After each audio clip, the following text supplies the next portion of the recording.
নমস্কাৰ বন্ধু বান্ধৱীসকল, আশা কৰিছোঁ আপোনালোক সকলোৱে ভালে কুশলে আছে। আহকচোন আজি আৰু এটা নতুন ভিডিঅ' লৈ চাওঁ। আজি আমাৰ এইটো ভিডিঅ'ত আমি জানিম যে কেনেকৈ অকল বল প্ৰয়োগ নকৰাকৈ বুদ্ধিৰে আমি নিজৰ শত্ৰুক একেবাৰে পৰাস্ত কৰিব পাৰোঁ, শত্ৰুক একেবাৰে নোহোৱা কৰিব পাৰোঁ আমাৰ জীৱনৰ পৰা। আজিৰ কাহিনীটোত থাকিব এজন দিন হাজিৰা কৰা ৰামুৰ কাহিনী, যোনে বল নহয় বুদ্ধিৰে তেওঁৰ জীৱনৰ পৰা ডাকু নামৰ সমস্যাটো কেনেকৈ সমাধান কৰিছে আমি সেইটো জানিব পাৰিম। গতিকে ভিডিঅ'টো যদি ভাল পায় আপোনালোকে লাইক কৰি দিব আৰু নতুন যদি হয় চেনেলটো ছাবস্ক্ৰাইব কৰি দিব। গতিকে আমি ভিডিঅ'টো আৰম্ভ কৰোঁ। বহু বছৰ আগৰ কথা, এখন গাঁৱত ৰামু নামৰ এজন মানুহে বাস কৰিছিলে। সি দিন হাজিৰা কৰি আছিলে। সি যেতিয়া বিয়া পাতা নাছিলে সি চলিব পাৰিছিলে, দিন হাজিৰা কৰি যি 1 টকা 2 টকা পায়, কিন্তু বিয়া কৰাৰ পিছত সেই পইচাৰে চলিব নোৱাৰা হ'ল। তেতিয়া সি ভাবিলে, নাই গাঁৱত থাকি আৰু চলিব নোৱাৰিম, মই চহৰলৈ ওলাই যাওঁ, কাৰণ এতিয়া মই অকলে নহয়, মোৰ নিজৰ পত্নীৰ কাৰণেও ভাবিব লাগিব। এই বুলি কৈ নিজৰ পত্নীক সকলো কথা কৈ কিনে ক'ত যাব এনেকৈ কৈ কিনে সি চহৰলৈ এদিন গুচি গ'ল কাম কৰিবলৈ। চহৰত সি প্ৰায় 2 মাহমানেই থাকিলে। 2 মাহমান তাত যেতিয়া কাম কৰিলে সি 200 টকা উপাৰ্জন কৰিবলৈ সামৰ্থ্য হ'ল। 200 টকা আৰু তেতিয়াৰ দিনত বহুত পইচা আছিলে। গতিকে 2 মাহত যেনেকৈ 200 টকা পালে, তো সি ভাবিলে যে এতিয়া মই ঘৰত যাম, কাৰণ মোৰ পত্নী আছে বা এনেকুৱা, যাই কিনে মই কেইদিনমান ঘৰত থাকি কিনে আৰু মই চহৰলৈ আহিম। এইফালে আৰু ৰামুহঁতৰ ঘৰত ডাকু আছিলে, আগৰ দিনত ডাকু আছিলে, যেনেকুৱা এনেকুৱা বহুত ডাকু আছিলে। গতিকে সিও বুদ্ধিয়ক আছিলে। সি ভাবিছিলে যে মই যি উপাৰ্জন কৰি ঘৰত লৈ যাম, মাজ ৰাস্তাত ডাকুৱে মোৰ পৰা অলপ হ'লেও কাঢ়ি ল'ব, কাৰণ ডাকুৱে চহৰৰ পৰা যিমান মানুহ যায় তাৰ পৰা অলপ নহয় অলপ পইচা দিবই লাগিব, সেইটো ডাকুৰ নিয়ম। কিন্তু এইফালে ৰামুও বৰ বুদ্ধিয়ক আছিলে। সি মনতে ঠিক কৰিছে যে মই নিজে উপাৰ্জন কৰা বস্তু মই কষ্ট কৰি কিনে যিখিনি পাইছোঁ পইচা মই কোনোপধ্যে ডাকুক নিদিওঁ। গতিকে সি কি কৰিলে, 200 টকাৰ পৰা 100 টকাৰে এটা ঘোঁৰা কিনিলে। ঘোঁৰাটো কিনি কিনে সি ঘোঁৰাৰে গাঁৱলৈ উভতি আহি আছিল। আৰু 100 টকাটো কি কৰিলে মই কৈ আছোঁ। ৰামুৱে সেইদিনা জানি বুজি ৰাতি কৰি আহিছিলে, ৰাতি এন্ধাৰত আহিব বিচাৰিছিলে। গতিকে সি ৰাতি আহিলে। আহি থাকোঁতে ৰাস্তাৰ মাজতে ডাকুই লগ পালে। ডাকুই সুধিলে, বোলে তই ৰাতি ক'ৰ পৰা আহি আছা? ৰামুৱে ক'লে যে মই চহৰৰ পৰা আহি আছোঁ। এতিয়া ডাকুই ক'লে, আচ্ছা পইচা উপাৰ্জন কৰি আহি আছা ন, তই নাজানা নেকি আধা পইচা যে আমাক দিব লাগে? ৰামুৱে ক'লে, মহাৰাজ মই জানো, ডাকু মহাৰাজ মই জানো দিব লাগে, কিন্তু কথাটো হ'ল মোৰ হাতত এতিয়া 1 টকাও নাই। তেতিয়া ডাকুৰ যিজন বছ লিডাৰ, ৰামুক সুধিলে, তোৰ হাতত পইচা নাই, তই কি উপাৰ্জন কৰিলি আৰু উপাৰ্জন কৰা পইচাখিনি ক'ত খেদালি যে এতিয়া তোৰ হাতত পইচা নাই? তেতিয়া ৰামুৱে ক'লে, বোলে ডাকু দাদা মই 200 টকা উপাৰ্জন কৰিছিলোঁ আৰু সেই 200 টকাৰে মই ঘোঁৰাটো কিনি লৈ আহিছোঁ, গতিকে মোৰ হাতত মোৰ ক'ত পইচা থাকিব কওক?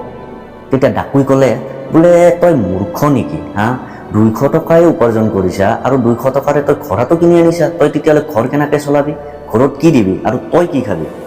তেতিয়া ৰামুই ক'লে, বোলে এইটো কোনো সহজ সৰল ঘোঁৰা নহয়, এইটো ঐশ্বৰিক শক্তি থকা ঘোঁৰা হয়। ইয়াক যদি মই নেজত কোব মাৰি দিওঁ, সি নেজৰ পৰা 1 টকলা পইচা ওলাই দিয়ে, ভাবি লওক 100 টকা কৰি। ডাকুই ক'লে, তই কি আমাক মূৰ্খ বুলি ভাবিছা নেকি হা? ঘোঁৰাৰ নেজত কোনোবাই কোবালে ঘোঁৰাৰ তাৰ পৰা কি পইচা সৰি পৰে নেকি হা? কি কথাবিলাক ক'ব আহিছা?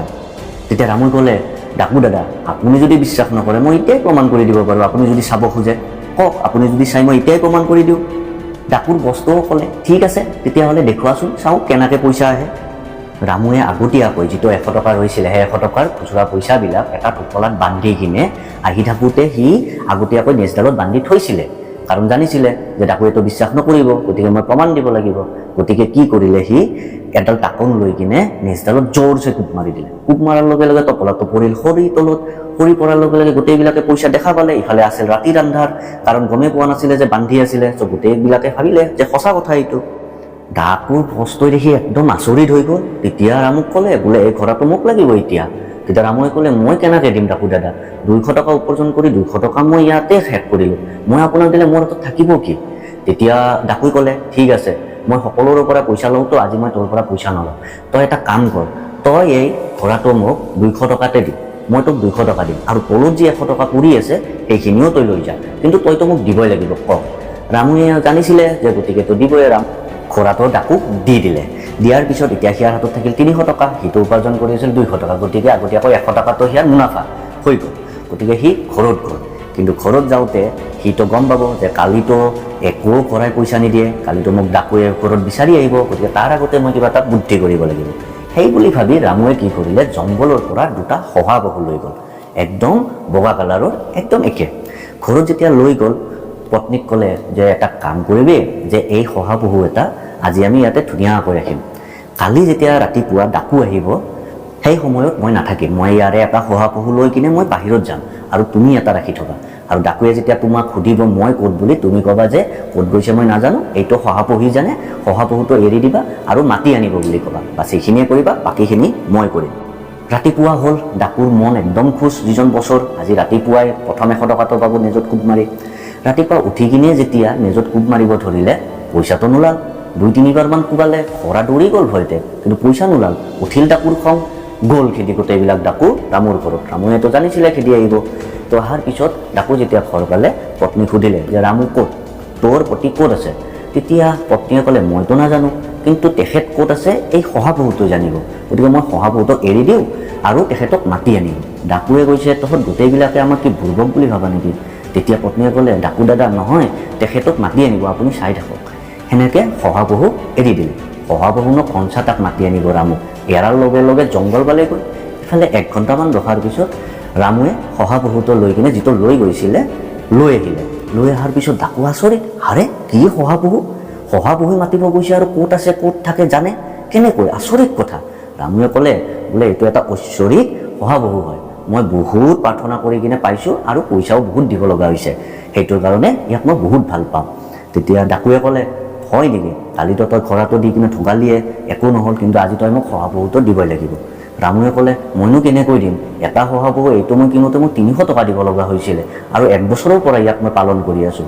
ডাকুৱে ক'লে নাই, মুঠৰ ওপৰত মোক লাগিব, তোক 300 টকা ন, ঠিক আছে তই 300 টকাই ল, কিন্তু মোক এইটো লাগিবই। এই বুলি কৈ 300 টকা দি কিনে ডাকুৱে শহাপহু লৈ গ'ল। শহাপহুটো লৈ যাই ডাকুৱে পত্নীক দিলে আৰু ক'লে যে আজি ৰাতি আমি গুফাত আমি পহৰা দিম, কোন আহে কোন নাহে, গতিকে যেতিয়া ভাত খাব সময় হ'ব শহাপহুটোক এৰি দিবি, সি মোক বিচাৰি পাব আৰু মই গুচি আহিম আৰু গম পাম যে ভাত খাব মাতিছা বুলি, আজিৰ পৰা তোমাৰ আৰু কোনো কষ্ট নাই মোক বিচাৰি যোৱা। সেই বুলি কৈ ৰাতি মোটামুটি 5টামান বজাত বা 6টামান বজাত এনেকুৱাকৈ ডাকু গুচি গ'ল পহৰা দিব ৰাতি। ইফালে পত্নীয়ে ভাত বনালে, ভাত বনাই কিনে শহাপহুটোক হোৱাৰ টাইমত এৰি দিলে। শহাপহুনো আৰু কঞ্চা ডাকুক কঞ্চা কি মাতিব, শহাপহুক পলাই পতান মাতিলে, একদম জংঘল গৈ পালে। ইফালে ডাকু ৰখি আছে, মোক শহাপহু বিচাৰি আহিব, মই ভাত খাব যাম, হোৱাই নাই এনেকৈ কৈ ৰাতিপুৱালে। ৰাতিপুৱাৰ পিছত ডাকুৱে খঙত আহিল, আহি কিনে পত্নীক বহুত গালি পাৰিলে, ক'লে যে তই শহাপহুটোক কিয় এৰি দিয়া নাছিলি, মইতো ৰাতিটো লঘোণেই থাকিলোঁ। পত্নীয়ে ক'লে মইতো কেতিয়াবাতে কাইলৈতে মই শহাপহু এৰি দিছোঁ, শহাপহু আপোনাক বিচাৰি পোৱা নাই মই কি জানো। ডাকু আচৰিত, ভাবিলে নাই এইবাৰো ঠগ খালোঁ, মই ডাকু হৈ এইবাৰো ঠগ খালোঁ, এইবাৰ আৰু উপায় নাই, ৰামুক মই মাৰিমে আৰু মোক ইয়াক একেবাৰে শেষ কৰিম। গতিকে কি বুলি কৈ কিনে গোটেইবিলাক ডাকু আৰু গুচি গ'ল ৰামৰ ঘৰত। এইফালে ৰামুও জানিছিল যে এইবাৰ আৰু ডাকু সিয়াক সোধাই নেৰে, গতিকে সি আগতীয়াকৈ এটা বুদ্ধি কৰি ৰাখিছিলে। ডাকু যেতিয়া তাৰ ঘৰ পালে, তেতিয়া ৰামুক সুধিলে, ক'লে যে তই মোৰ লগত 2বাৰকৈ বিশ্বাসঘাতকতা কৰিছা, মোক ঠগাইছা, এতিয়াতো তোক আৰু মই সোধাই নোৱাৰোঁ, তোক মাৰি পেলাম। তেতিয়া ৰামুৱে ক'লে বোলে ডাকু দাদা আপুনি যে মোক মাৰিব, ঠিক আছে আপুনি মোক মাৰিবই, কিন্তু মোৰ অন্তিম ইচ্ছাটো এটা আছে, সেইটো পূৰণ কৰক। ডাকুৱে ক'লে কি আছে, যে মই এনেকৈ মৰিব খোজোঁ, মই বাকচ এটাৰ ভিতৰত মোক লৈ যাওক, মোক নদীত পেলাই দিয়ক, মই সেনেকৈ মৰিব খোজোঁ যদি আপোনালোকে ইচ্ছা কৰে। ডাকুৱে ক'লে তই এনেকৈ মাৰিলেও মৰিবি, সেনেকৈ মাৰিলেও মৰিবি, গতিকে তোৰ ইচ্ছামতে মাৰাই ভাল। গতিকে ৰামুৰ মতে হ'ল, এটা ডাঙৰ বাকচত ৰামুক ভৰাই দিলে, ভৰাই লৈ কিনে গোটেইবিলাকে খোজকাঢ়ি নদীৰ পিনে যাব ধৰিলে। নদীটো আছিল আৰু গাঁৱৰ পৰা বহুত দূৰত। যেতিয়া লৈ গ'ল, গৈ ৰাতিপুৱা খবৰ হৈছে আৰু তেতিয়া সকলোৰে লাগিল ভাগৰ লাগোতে বাকচটো থলে নদীৰ কাষতে, থৈ কিনে গোটেইবিলাকে হাত মুখ ধুব গ'ল, মানে অলপমান মুখত পানী মাৰিব গ'ল, গোটেইবিলাক নামি গ'ল। তেতিয়া ৰামুৱে আকৌ বহুত আগৰ পৰাই মই নকৰাও বুলি বাকচটোৰ ভিতৰৰ পৰা কৈ আছিলে। তেতিয়া ডাকুতে আৰু ইমান গুৰুত্ব দিয়া নাছিলে, যেতিয়া বাকচটো থলে এতিয়া সি জোৰকৈ ক'ব ধৰিলে মই নকৰাও। ৰাতিপুৱাৰ সময় আছিলে, সেইফালেৰে এখন পথাৰত গৰখীয়া এটাই 2-3টা গৰু লৈ যাই আছিলে।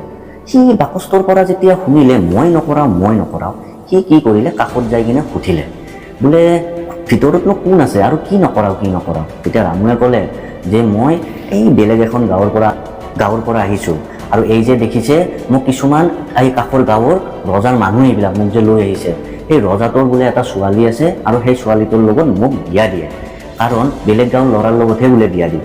এতিয়া মোৰ আছে আগতীয়াকৈ এটা পত্নী, মইনো কেনেকৈ বিয়া পাতিম? গৰখীয়াটো ভাবিলে সিটো বিয়া পাতিছে কিন্তু মইতো বিয়া পাতা নাই, তাতে আৰু ৰজাৰ জীয়েক, মইতো বহুত ধনী হৈ যাম। এটা কাম কৰোঁ, মই বাকচটোত সোমাওঁ, তেখেতক ওলাই আহিব দিওঁ। তেতিয়া ক'লে বোলে ডাঙৰীয়া মই আপোনাক এটা সহায় কৰিব পাৰোঁ। ৰামুৱে ক'লে কি, মই আপোনাৰ জেগাত সোমাই যাম আৰু ছোৱালীটোক মই বিয়া পাতিম, আপুনি বাহিৰত ওলাই কিনে মোৰ গৰুকেইটা লৈ কিনে গুচি যাওক। ৰামুৱেতো সেইটোৱে বিচাৰি আছিলে। ৰামুৱে ক'লে ঠিক আছে তেতিয়াহ'লে আহক, এই বুলি কৈ কিনে গৰখীয়া হ'ল, বাকচৰ ভিতৰত সোমাই গ'ল। ৰামুৱে গৰু লৈ কিনে এইফালে ওলাই গ'ল, কাষত ৰখি আছিলে। যেতিয়া ডাকুবিলাক আহিল, বাকচটো লৈ কিনে গুচি গ'ল। সিহঁতেতো নাজানে ভিতৰত কোন আছে। তাৰপিছত নদীত পেলাই দিলে বাকচটো। সিহঁতে ভাবিলে যে ৰামু আৰু মৰি থাকিল, গতিকে সিহঁতে ফিৰি আহিলে। আহি কিনে ৰাস্তাত যেতিয়া ৰামু গৰুৰ লগত দেখা পালে, সিহঁত একদম আচৰিত হৈ গ'ল। তেতিয়া ডাকুই সুধিলে বোলে ভাই তই কি, তোক আমি পানীত পেলাই থৈ আহিলোঁ, তহঁতে আৰু এই লৈ আহিলি, তই গৰু বা তোৰ পৰা কেনেকৈ? তেতিয়া ৰামুৱে ক'লে তহঁত মূৰ্খ, মোৰ কিছুমান ঐশ্বৰিক শক্তি আছে, নিজেও গম পাইছা। তহঁতে বিৰাট ডাঙৰ ভুল কাম কৰিছা, মই সেইকাৰণে পানীত পেলাব দিছিলোঁ, কিন্তু তহঁতে যদি অলপমান দ পানীত পেলালি হয়, মই তাৰ পৰা সোণৰ মুকুতা চুকুতা এইবিলাক লৈ আনিব পাৰিলোঁ, কিন্তু তহঁতে পেলাই দিলে কাষত, আৰু কাষতনো মই পাম কি? গৰু এটা পালোঁ, লৈ আহিলোঁ, কিন্তু মই জানো মাজত তাত হীৰা মুকুতা চব আছে, মইতো অলপ লৈ আনিব পাৰিলোঁ হয় না। ডাকুৱে ক'লে সঁচা, তই এনেকুৱাও শক্তি আছে? এটা কাম কৰ, তই আমাক গোটেইবিলাককে বাকচত ভৰাই কিনে একদম মাজত পেলাই দে, আমি হীৰা মুকুতা যি আছে চব লৈ আহিম। ৰামুৱে ক'লে বোলে সেনেকৈ হ'ব, কিন্তু এটা চৰ্তত। ডাকুৱে ক'লে কি, মোৰ কাৰণেও অলপ লৈ আনিব লাগিব। ডাকুৱে ক'লে যা হ'ব যা, তোকতো মাৰিম বুলি ভাবিছিলোঁ, কিন্তু তই যেতিয়া আমাক বহুত সম্পত্তিৰ দেখাই দিলি ৰাস্তা, তোকো অলপ দি যাম যা। তেতিয়া ৰামুৱে গোটেইবিলাকক বাকচত ভৰাই কিনে চচৰাই নি কিনে তাতে পেলাই দিলে, একদম মাজত। পেলাই দিয়াৰ পিছত ক'ত হীৰা মুকুতা পাব, গোটেইবিলাকে উশাহ নোহোৱা হৈ কিনে তাত মৰি থাকিল। এইফালে ৰামুৱে গৰুকেইটা লৈ কিনে ঘৰ পালেহি। গতিকে বন্ধু বান্ধৱীসকল, এইটো বাৰু আছিলে এটা কাহিনী, কিন্তু এই কাহিনীৰ পৰা আমি বহুতকেইটা কথা গম পাওঁ যে মানুহক ইমানো বেছি বিশ্বাস কৰিব নালাগে। ইয়াতে ডাকুৰ এটা চৰিত্ৰ গম পোৱা যায় যে ৰামুৱে ইমানবাৰ 2বাৰ কৰাৰ পিছতো সি আকৌ ৰামুক বিশ্বাস কৰিলে। মানুহে সদায় একবাৰ চাব লাগে, 2-3বাৰ যদি কোনোবাই বিশ্বাসঘাতকতা কৰে, তেখেতক সহজভাৱে আৰু কেতিয়াও বিশ্বাসত নল'ব। 2 নম্বৰতে গৰখীয়া মৰি থাকিল লোভৰ ফলত, আৰু প্ৰথমবাৰতে কাৰোবাৰ কথা বিশ্বাস কৰাৰ ফলত। গতিকে প্ৰথমতে চালি জাৰি চাই কিনে মানুহক বিশ্বাস কৰিব লাগে। আৰু 3 নম্বৰ, ৰামুকনো কেনেকৈ পাহৰিম? ৰামুৱে নিজৰ বুদ্ধি খটুৱাই কিনে নিজৰ দুশ্মনক চিৰ জীৱনৰ কাৰণে পানীত পেলাই দিলে। গতিকে বলেৰে নোৱাৰা কাম আমি বুদ্ধিৰে কৰিব পাৰোঁ। আৰু মানুহক বিশ্বাস কৰাৰ আগত আপোনালোকক হাত জোৰ কৰিছোঁ 10বাৰ ভাবক।